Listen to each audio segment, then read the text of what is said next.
Hello guys, good morning. Gagawa tayo ng banana cake. Itong saging na ito ay lakatan. Nilagay ko to sa freezer at ito na nga pinapalambot ko para ito ay aking dudurugin. Takpan muna natin siya. Ating mga sangkap. Meron tayong itong up na itlog, vanilla at kasoy. Slice natin to guys. At meron din tayong Alaska powder. Yan.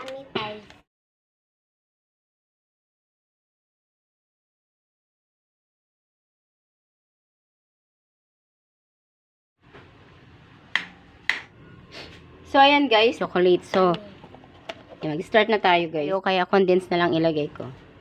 Ito naman ay dudurugin ko. Meron tayong 6 na cups na flour. So, ayan guys. Nasala na natin siya. So, ayan. Lagay na natin yung 4 na itlog. 4 egg. 3, 4.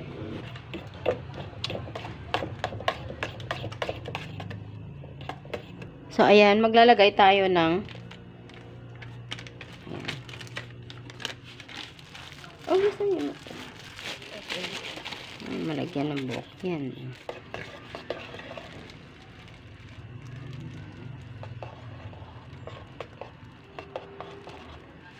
Na baking powder. Okay, alam ka. And then, maglalagay ko na nilalagay sa wet para ma-absorb niya agad ang ingredients.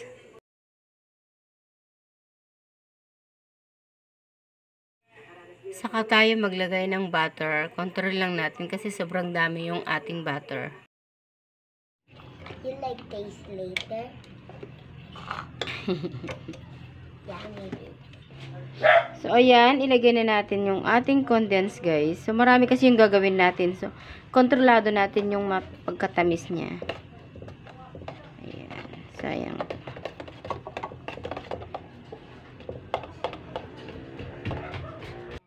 Ayan. Okay. Sayang kasi, guys. Kaya, ayan.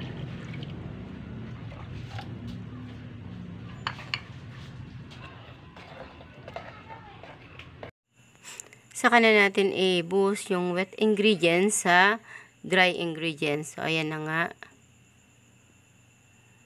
Ayan. Mix natin ng gusto para hindi magbuo-buo yung ating flour. Maglagay tayo ng konting salt. Ayan.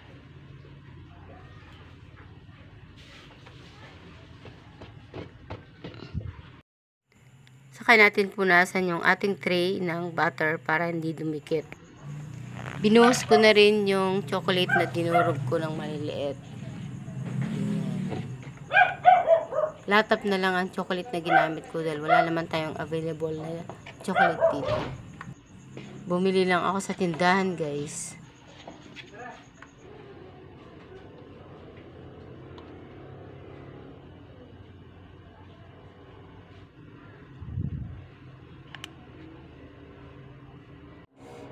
Boom!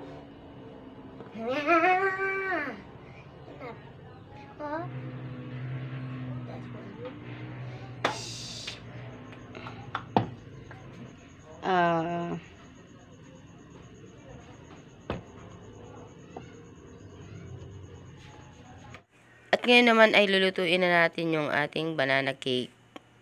Ayan. Meron ako dito top oven. Nabili ko lang ito sa Shopee. 3 layer siya, guys.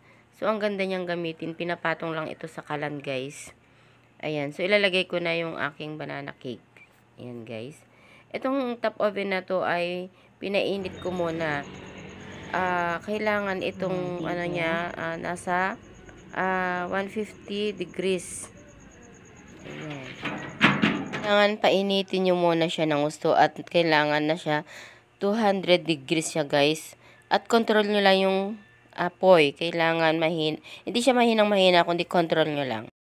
So, ayan guys, nagpa-puff na siya ng konti-konti, guys.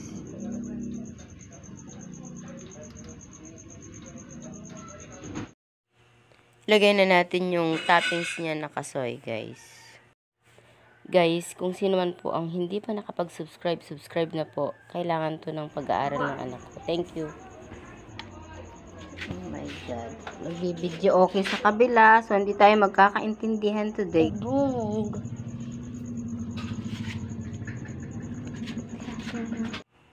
Ang kagandahan nito guys, ay nakikita mo kung paano siya mag-puff.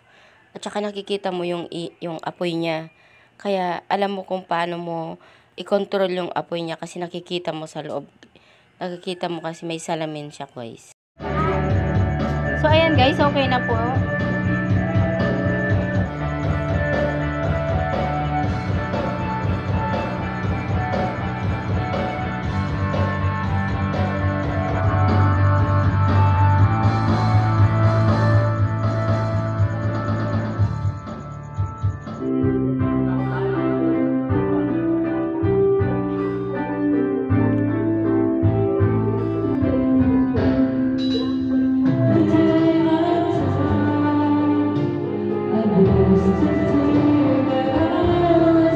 Ayan guys, marami kaming nagawa.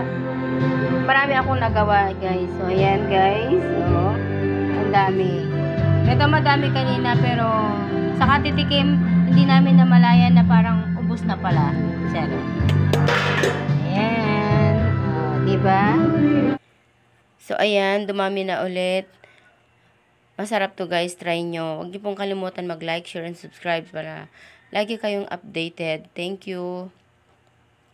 Try mo to guys. Sa 6 na cups, marami ka nang magagawa. Nakailang tray din ako na cupcake na pang tray.